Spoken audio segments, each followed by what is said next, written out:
Well, we've seen these reports from a place called Brega, which is a port and an oil terminal on the Mediterranean coast in the east, and just about at the point where there's a sort of front line, if you like, between the opposition forces and the regime, though the picture on the ground is quite confused. Remember, we're talking about quite large areas and very sparsely populated terrain.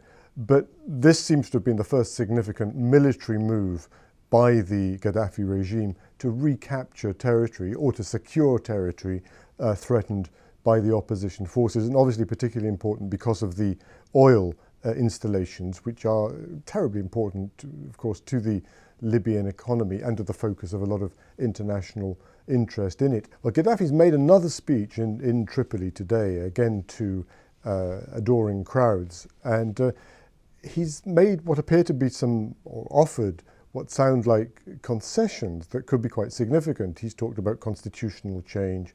He's talked about an amnesty for people who have rebelled. I think he spoke too about the possibility of pay increases, wage increases. This is in a country where large numbers of people are state employees. But it's very much a Gaddafi performance of mixed messages, of different signals. Determination to resist on the one hand, talking a lot about the dangers of colonialism, people taking over Libya as in the bad old days, but also some signals of being prepared to change. Will that make any difference to the people who are opposing him? It seems to me that this is probably something else that's under the heading of too little and too late. But if there is a stalemate emerging in the situation, and that does seem to have been what's emerged in the last few days, then maybe this sign of weakness at the heart of the regime will be something that will affect the balance of forces, if you like.